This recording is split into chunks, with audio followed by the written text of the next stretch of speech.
ಆಕಾಶವಾಣಿ ಮೈಸೂರು. ಇದು ಕರ್ನಾಟಕ ರಾಜ್ಯ ಮುಕ್ತ ವಿಶ್ವವಿದ್ಯಾನಿಲಯದ ವಾಣಿ. KSOU ಮುಕ್ತವಾಣಿ ಕರ್ನಾಟಕ ರಾಜ್ಯ ಮುಕ್ತ ವಿಶ್ವವಿದ್ಯಾನಿಲಯದ ಅಧ್ಯಯನ ಅವಕಾಶಗಳನ್ನು ಕುರಿತ ಪ್ರಾಯೋಜಿತ ಬಾನುಲಿ ಸರಣಿ. ಎಲ್ಲರ ಮನೆಗೂ ಎಲ್ಲರ ಮನಗೂ ವಿಶ್ವಜ್ಞಾನವನ್ನು ನೀಡುವ ವಾಣಿ. ಪ್ರಾಯೋಜಕರು ಪ್ರಸಾರಾಂಗ ಕರ್ನಾಟಕ ರಾಜ್ಯ ಮುಕ್ತ ವಿಶ್ವವಿದ್ಯಾನಿಲಯ ಮೈಸೂರು. ಯಾವುದೇ ಪದವಿ ಕಲಿಯಲು ಇರುವುದು ಮುಕ್ತ ವಿಶ್ವವಿದ್ಯಾನಿಲಯದ ವಾಣಿ. ಕೇಳಿ KSOU ಮುಕ್ತವಾಣಿ.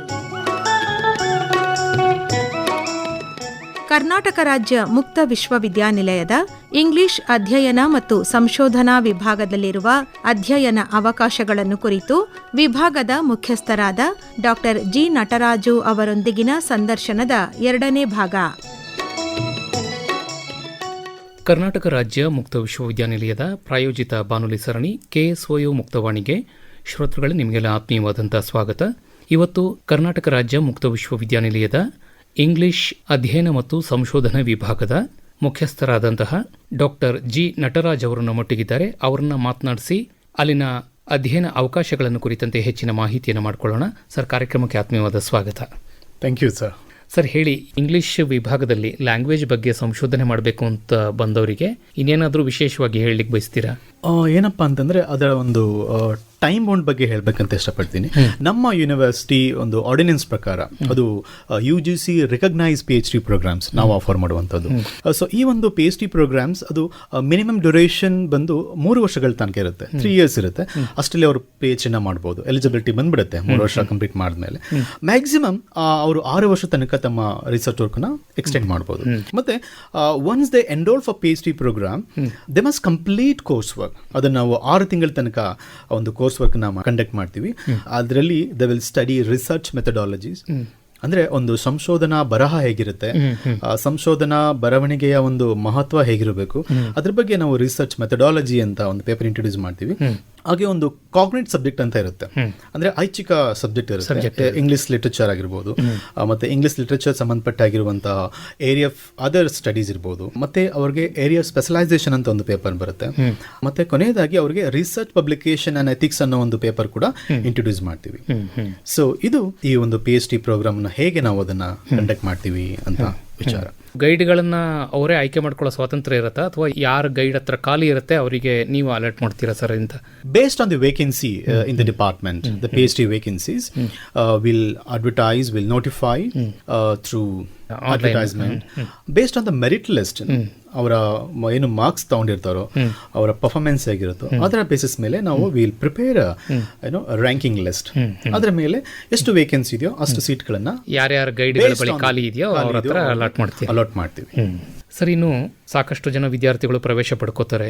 ಇದು ಸಾಂಪ್ರದಾಯಿಕ ವಿಶ್ವವಿದ್ಯಾನಿಲಯ ಅಲ್ಲ, ದೂರ ಶಿಕ್ಷಣದ ಮೂಲಕ ಕಲಿಯುವಂಥ ಒಂದು ವಿಶ್ವವಿದ್ಯಾನಿಲಯ.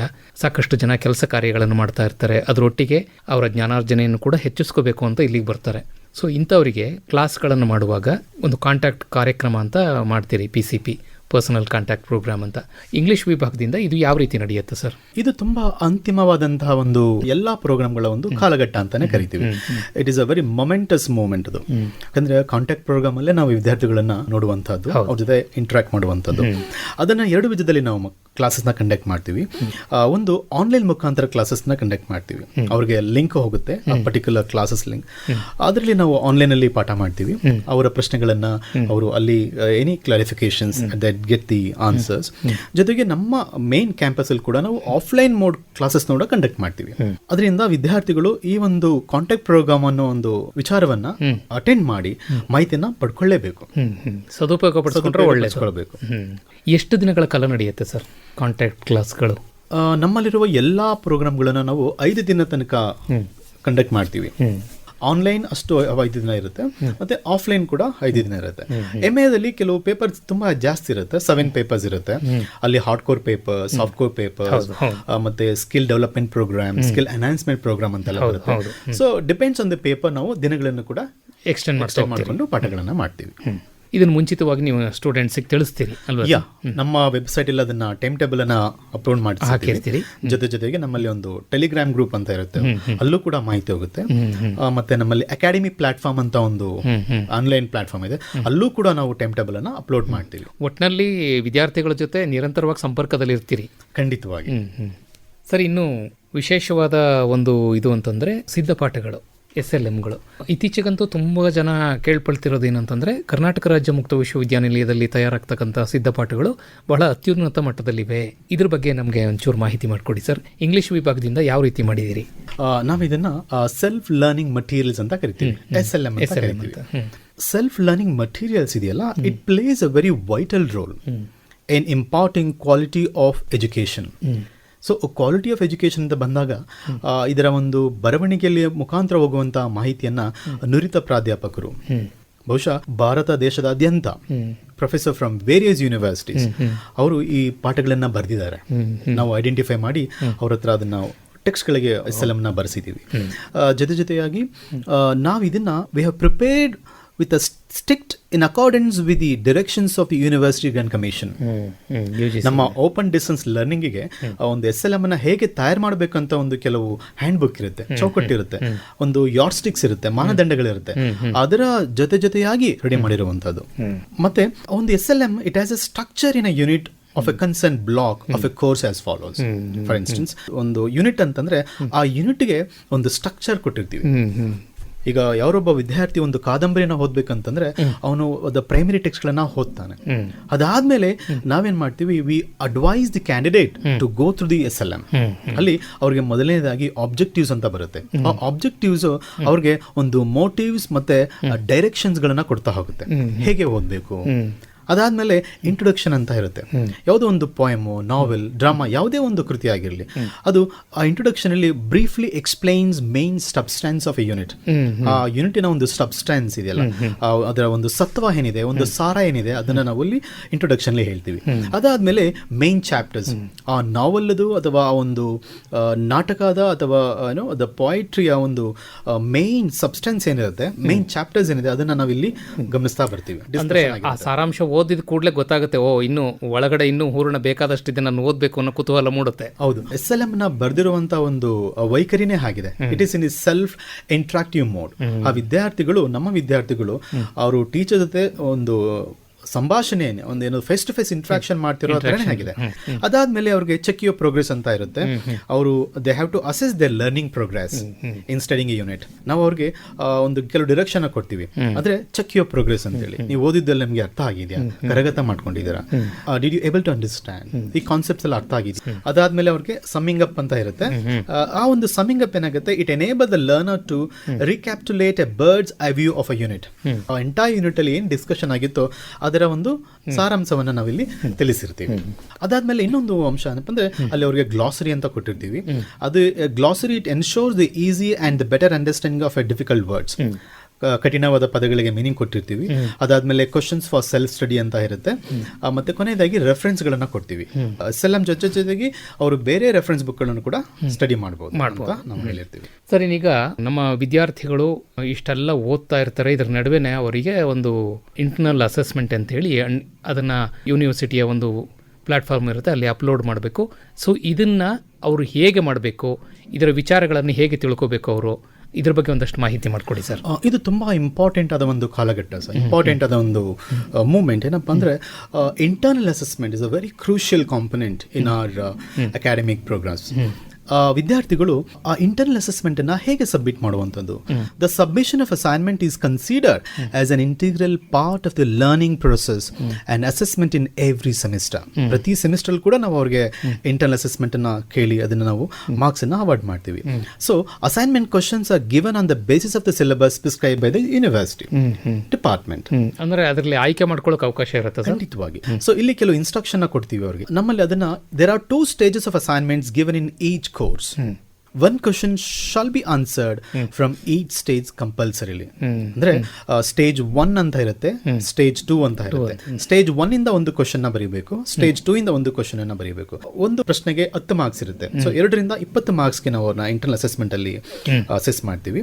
ಅದನ್ನ ಅವರು the student should upload the assignment through the KSOU Academic Platform. Adondu, it's an app. Both the stages of assignments put together, which will be assessed for 20 marks. ಮತ್ತೆ ಇದನ್ನ ವಿದ್ಯಾರ್ಥಿಗಳು ತುಂಬಾ ಅರ್ಥ ಮಾಡ್ಕೋಬೇಕು.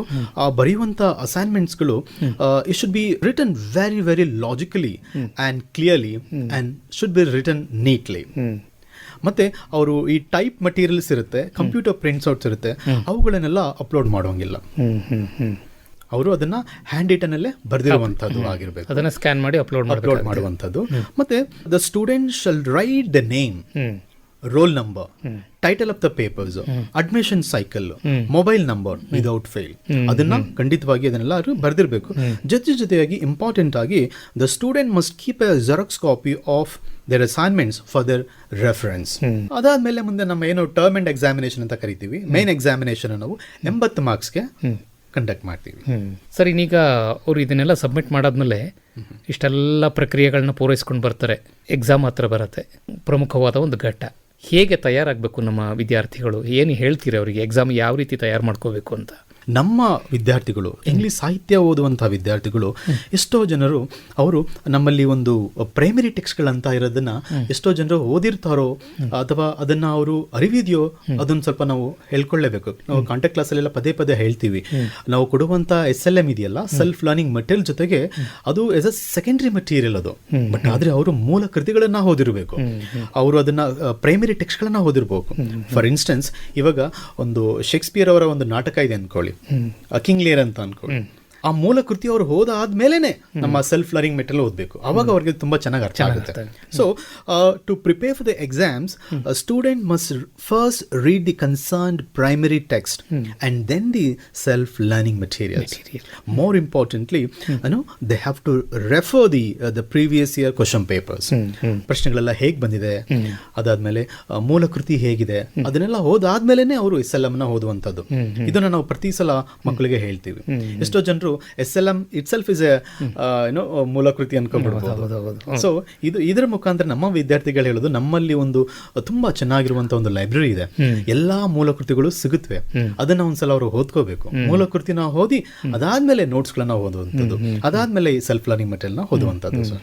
ಸರ್, ಈಗ ಇಂಗ್ಲಿಷ್ ಭಾಷೆಯನ್ನು ಕಲಿತಂತಹ ವಿದ್ಯಾರ್ಥಿಗಳು ಇಲ್ಲಿ ಕಲಿತು ಹೊರಗೆ ಬಂದರೆ ಹೊರಗಡೆ ಪ್ರಪಂಚದಲ್ಲಿ ಅವರಿಗೆ ಅವಕಾಶಗಳು ಹೇಗಿವೆ ಸರ್? ನಾವೇನು ಇವಾಗ ಅವ್ರಿಗೆ ಒಂದು ಇಂಗ್ಲಿಷ್ ಸಾಹಿತ್ಯದ ಒಂದು ಅರಿವಾಗಿರುತ್ತೋ ಅದ್ರ ಜೊತೆಗೆ ಅವ್ರಿಗೆ ಭಾಷಾ ವೈಶಿಷ್ಟ್ಯತೆಯನ್ನು ಕೂಡ ಕಲ್ತ್ಕೋಬೇಕು. ಹೌದು, ಸಾಹಿತ್ಯ ಜೊತೆಗೆ ಭಾಷೆಯನ್ನು ಕೂಡ ಅವ್ರು ಇಂಪ್ರೂವ್ ಮಾಡ್ಕೋಬೇಕು. Is a very prerequisite and a very very indispensable, ಅತ್ಯಮೂಲ್ಯವಾದಂತಹ ಒಂದು ವಿಚಾರ ಅದು. ಯಾಕಂದ್ರೆ ನಾವು ಕೊನೆ ಘಟ್ಟದಲ್ಲಿ ಒಂದು ಕೋರ್ಸ್ ಸ್ಟಡಿ ಮಾಡಾದ್ಮೇಲೆ ಅವಕಾಶಗಳು ಹೇಗೆ ಸಿಗುತ್ತೆ ನಮಗೆ ಅಂತ ಅವರಲ್ಲಿ ಆಲೋಚನೆ ಬಂದಾಗ ಅವರು ಅವರ ಒಂದು ವೈಯಕ್ತಿಕ ವಿಕಸನದ ಬಗ್ಗೆ ಆಲೋಚನೆ ಮಾಡಬೇಕು. ನನ್ನ ಭಾಷಾ ಸೊಗಡು ಹೇಗಿದೆ, ನನ್ನ ಭಾಷಾ ಪ್ರಿಸಿಷನ್ ಹೇಗಿದೆ, ನಿಖರತೆ ಹೇಗಿದೆ, ಎಷ್ಟು ಸರಳವಾಗಿ ನಾನು ಮಾತಾಡ್ತೀನಿ ಅಂತ ಮನಸ್ಸಲ್ಲಿ ಬಂದಾದ್ಮೇಲೆ ಅದಕ್ಕೆ ಅವರು ಪ್ರಯತ್ನ ಪಡಲೇಬೇಕಾಗಿದೆ. ಯಾಕಂದ್ರೆ ನಮ್ಮ ಪ್ರೋಗ್ರಾಮ್ಗಳು it open up with a wide array of job opportunities. For instance, ಅವರು ಟೀಚಿಂಗ್ ಹೋಗ್ಬೋದು, ಜೊತೆಯಾಗಿ ರಿಸರ್ಚ್ ಕೂಡ ಮಾಡ್ಬೋದು, ಅವ್ರು ಲೆಕ್ಚರರ್ ಆಗಿ ವರ್ಕ್ ಮಾಡ್ಬೋದು.